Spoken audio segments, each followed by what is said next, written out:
He said, so how much are you asking for that? I said, $1,250,000, 15% on our appraisal comes with all this stuff. And he went, so $1,250,000. I said, yeah, $1,250,000. He said, that's exactly what we have to spend. Welcome to When You Look, where ordinary people share their extraordinary experiences, and you get to decide, was it coincidence or God? Michael, welcome to When You Look. We're delighted that you're here. Thanks for coming on the show. Good to be here. I'm excited and looking forward to our time together. Yeah, awesome. Well, like all of our guests, you have a wonderful story to share. But before we get to that, tell everybody that's listening a little bit about yourself. I'm Michael, and I am married to Sharon, and we have 4 kids. First is Elisa, who's 26, and she's from Latvia. And then Brennan, our biological son, who's 25. And then Sakina, our daughter from Niger, Africa, and she's 22. And Zalika, our daughter from Niger, Africa, also. They're both from the same orphanage, and she's 19. Sakina and Zalika will both be 1 year older, so 23 and 20 on Saturday. So we're close. Anyway, they share the same birthday, which is pretty cool too. Anyways, so we have an amazing family. Just love the diversity of our family and just being together. I was in the wealth management industry for 31 years and sold my practice a couple years ago. And I am starting a new venture called My Purpose Plan. It's where we help people understand their purpose and empower them to live it out. So we're excited about getting people in a place to live out their purpose. And we feel if there's a lot of people living out their purpose together, we'll change the world. So we're excited about that. Yeah, exciting. Very, very neat. Well, you mentioned 31 years in wealth management and then selling the building, and your story actually has quite a bit to do with that whole sale. So give us a little bit of backstory of what was going on and walk us through the whole thing. So a couple years ago, I sold my practice and the wealth management practice, but I still own the building. And about a little bit close to a year ago, decided it was time to sell the building.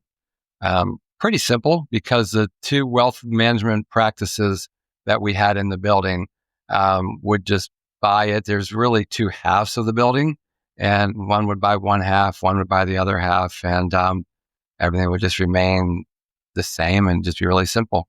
So I spoke to them, and they were both very interested. And the folks that bought the right-hand side, and they were like, we're in, we're good. The folks that were going to buy the left-hand side, when they came to me, they said, Michael, it's just not the right time. And that's the group I sold to, by the way. So they already had to pay me out. There's some debt that they had already encountered. And so they just felt it wasn't the right time to buy that left side of the building. I fully expected a yes. So that was a Tuesday. And I thought, whoa, I thought 2 yeses were going to be done. And I got a yes and a no. So I was very surprised. And I thought, I don't want to put this building on the market. That wasn't the plan. I gave each one of the 2 different entities 15% under appraisal, all the furniture, electronics, audiovisual, everything included, phone system, everything included. It's a good deal. But so that Tuesday, late afternoon, I'm thinking, whoa, what am I going to do? Anyway, so just knew God would take care of it. And I have a motto I always say that God's got it. I just got to give him my best.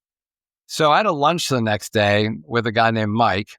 And the reason I had this lunch is because I went to Niger, Africa. I didn't mention that at the beginning, but I have a nonprofit that works in Niger, Africa. So that's the 2 daughters that came from Niger. We built the orphanage they came from, but we've been working there for 21 years. And so took a team to Niger, and this one lady on the team, she would not let up until I met this friend of hers, and just pounded on me. I said, no problem. I'll meet him. So anyways, Yeah. that next day, Wednesday, was the time to have lunch. So we're having lunch, and again, his name is Mike, and we're talking. And he said, so, what do you do? And I said, what do you do? And just talking back and forth. And he said, so what's new? And I said, actually, I had a little bit of a surprise later yesterday afternoon that I thought I was going to, have a building sold, both halves, and the left half didn't. And he said, well, I'm in real estate. And also we're talking about real estate. He said, man, it's a great building. I do Bible study in your building. So I know exactly which building you're talking about. And so that was pretty cool. So we had a lot of stuff in common. We didn't know each other. And so anyways, I said, yeah, I've got a building to sell. And he said, well, how many square feet is it? And I said, it's 5,960 square feet. He said, well, I serve on a board that we've been looking for a building for 3 years. So where we're at now, we sold that building and leased back. We've been looking for 3 years and we cannot find the right place. And he said, what's crazy is we're looking for 6,000 square feet. And I said, well, Wow. 5,960, 6,000, pretty much the same.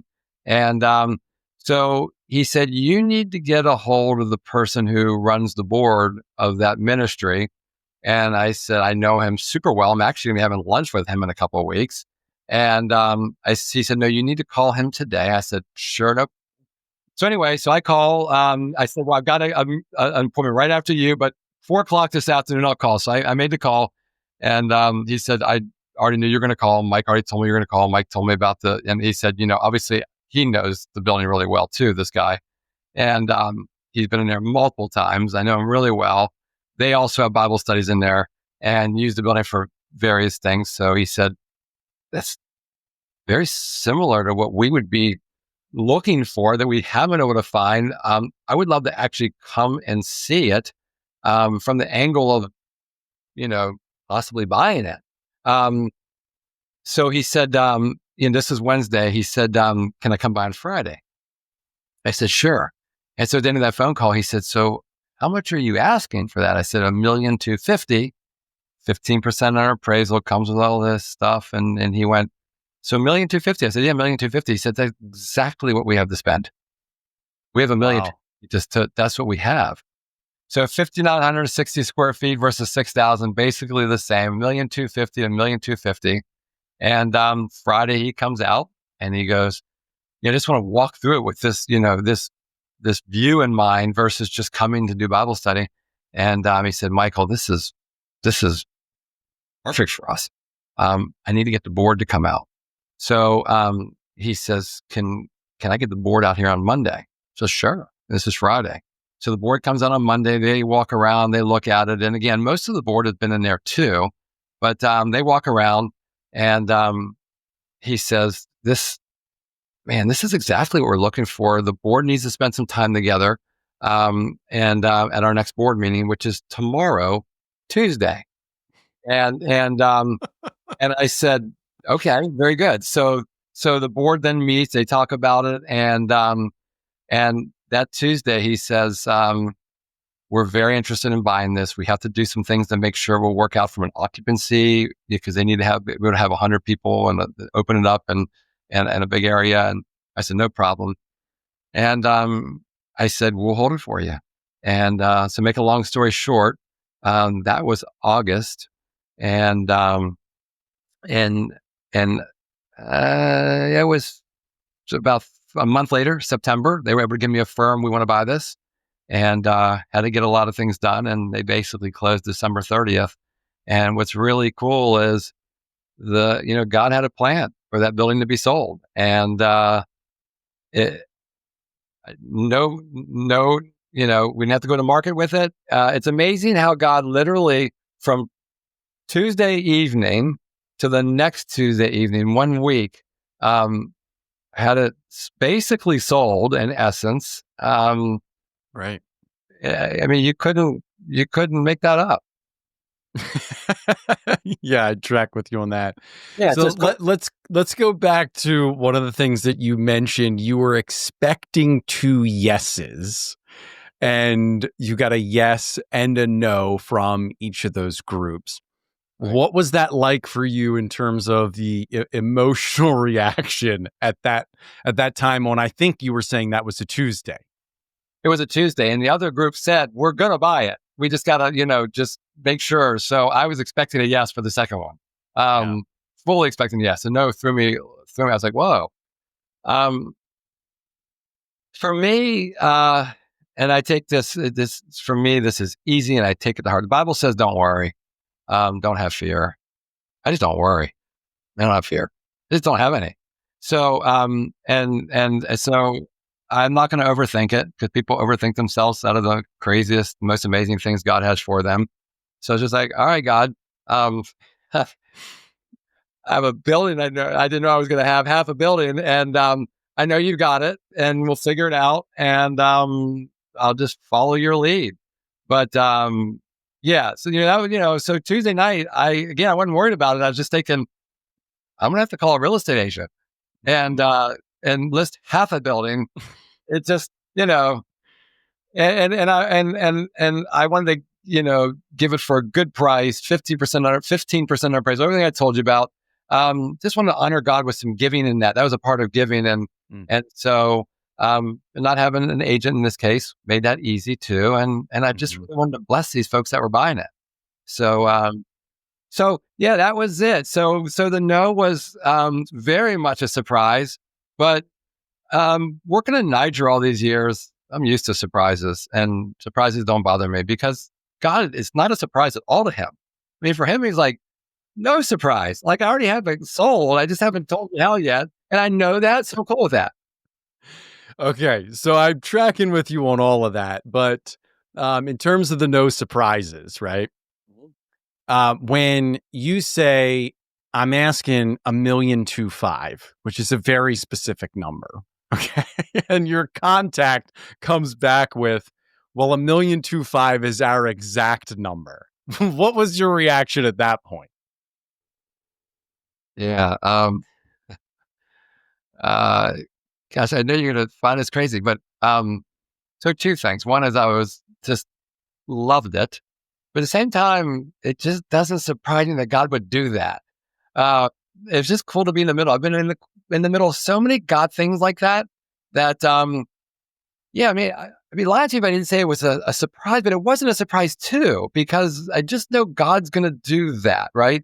Hmm. Um, there's just no coincidence with him. I mean, he's just it's just God. So yeah, there's an element of surprise. There's an element of excitement, maybe is a better way of of the no surprise of expectation um, of having no surprise. So yeah, That's awesome. That's great. So let's just do a little quick recap here. yeah. You sell the financial planning practice a couple of years ago Mhm. to two practices that are operating inside of the building and you still own the building. I sold Eh, to one. I sold to one of the two. Okay. We're going to buy the left hand side that didn't. Yeah. Got it. Got it. But you've got two tenants in this building, and you're thinking, hey, we're going to serve this up in terms of this is a wonderful deal for everybody because it's time for me to sell the building. Basically, 15% under appraisal comes with everything. It is quite literally a legit deal. You're thinking this is a slam dunk. I'm going to have these conversations on Tuesday. By Friday, we're going to have a closing, so to speak. And the no that you weren't expecting turns out to become essentially a huge yes for another organization that had spent 3 years looking for a building. And then, interestingly enough, and I won't say ironically, but interestingly enough, many of the folks that were involved in the decision to say yes to purchase the building had actually been in the building for other reasons, and unbeknownst to them, had no idea that it would ever be on the market. No doubt. And the head guy who ran the nonprofit, for the whole My Purpose plan that we're rolling out, we had test groups. I actually had him in one of my test groups. So I mean, we're pretty close. And but I didn't know too the guy who heads up the board. So he runs the ministry, right? The guy who heads the board is his name is Bob, and he adopted 11 children. He's one of the reasons we adopted. So I know Bob really well. I was like, oh, Bob, you're like you're the president of the board? I was like, that's even better. So I said, Michael. So, we know each other. He was one of the two families that inspired me to adopt. I mean, he adopts Yeah. 11, adopting 3 is doable. So, it was really, really cool that all of this came together. Yeah. It's like a bunch of friends. Yeah. Yeah, indeed. But I want to highlight maybe one more thing, and you did touch on this, but I want to come back to it. And that was the lady that went on the trip with you and many others to Niger. She had introduced you to Mike, the guy in real estate. And it was sort of her hounding, from what I picked up from you explaining this, that sort of forced you guys, because it almost seemed like a bit of a blind date. It sort of forced you guys to get together. Anything else you want to sort of share in there? Well, I'll say 2 things. One is, I would say 3 of the best lunches that I've ever had that's turned into some of the most amazing things in my life were 3 lunches that were blind dates. Hounding, you gotta, just, yeah. So this doesn't surprise me. But I want to share something too that's pretty interesting. Just kind of go back really quick just for a second. So I was asked to share about my purpose plan. And this is like early on. And I was asked to share at this conference. And there was a group of people in this room. And so I was sharing about it. And at the very end, I said that our lives should demand a supernatural explanation. And I said, if your life's not going to demand a supernatural explanation, you should go to Niger. And so this lady walks up to me. She's in tears. She says, my life is not going to demand a supernatural explanation. I'm going to go to Niger. She just says, yeah. So she goes, and that's the lady who introduced me. So I love the way God puts those, we say he knows the hairs on her head. He does. How he just, together, those little strands that have to happen to even get to this. So, yeah, that one comment just really, it's the way it striked her, that she had to go. And then, so she's the one. So I just barely knew her. Like I was doing that in November, that conference, and she went in February. So this was all, quick only turnaround for that. I only knew her for 10 months. Mm-hmm. Yeah, pretty crazy. Wow. Yeah. Well, let's round this story out with the questions that we ask every guest that comes on When You Look. The first one is, we got a pretty good idea of how you might respond to this, but we ask it of everybody. Michael, was it coincidence or God? God. Okay. Yeah, there just are no coincidences if God is who he is. So, he knew. So no coincidence. All right. And how has this story or this event, if you will, how has it impacted you, or how has it changed your life? Yeah, it's just it's impacted me because well, a couple things. I mean, one thing, it's very if the people in the group on the left hand side. So I worked with all the guys, and ladies who bought the right and the left hand side. They're 2 different teams. The impact, I couldn't have chosen, like if you said, hey, Michael, if somebody wasn't going to buy the left-hand side of your building, who would you choose in all of Richmond? I mean, this would be who I would choose. It's like, you're faith-based. We were a faith-based company. I mean, literally, it's going to be state. Like if I didn't know God, I'd say, was this too good to be true? But literally, so the impact is, it just reminds me, I can't say it like changed my life, but what it's done is it continually keeps my life in a place where, I expect God to do the impossible. I expect God to do the crazy. I expect God to do the unexpected. I expect God to do sometimes what I don't even know if I really think he's going to be able to do, but deep down I do. Just when you're human, right? I just know this is the God, and it's just reaffirmed. Don't ever doubt the God of the impossible. So it's not so much a change. It's just a reaffirmation of story after story in my life. It's like just another explanation point. And to be able to share this, be able to say the same to people. Don't expect anything less than the impossible. Yeah, God, that's what he specializes in. And he did that here. indeed he did. Well, Michael, you mentioned earlier my purpose plan. You sound very passionate about that. Where can people find more information about my purpose plan? Yeah. So mypurposeplan.com, if you go to mypurposeplan.com, there's a purpose statement maker there that you can take. It's free. You can literally have a purpose statement in 20 to 30 minutes. So, the one thing that I want to do is I want to help people to not only understand their purpose and empower them to live it out, but I want this to be simple and effective, or I'm not going to do it. I want people's lives to be changed. Um, I think a lot of times people go, what was I made for? And they ask those questions. My purpose plan is going to help you to be what God created you for, and it's going to be really cool. And bring a lot of fulfillment and meaningfulness to your life, and you're going to live the life that you were made for. And that's pretty cool. Yeah, indeed. Okay, mypurposeplan.com. Michael, been a pleasure chatting with you. Thank you so much for sharing your story. We look forward to having you back at another time. Since you mentioned so many different God stories, we'd love to hear some more of them at some point. But until then, take care and we'll chat soon. Awesome. Thanks for having me. Loved our time together. Well, there you have it. Was it coincidence or God? You decide for yourself, but I believe you just heard a story for His glory. When You Look is powered by the stories that guests share. So if you have a story to tell, let us know by going to whenyoulook.com and click on Be a Guest, or click on the link in the description below. Please subscribe to the channel, like this video, tell us what you think in the comments, and share it with somebody that will be impacted by the story. Thanks and God bless.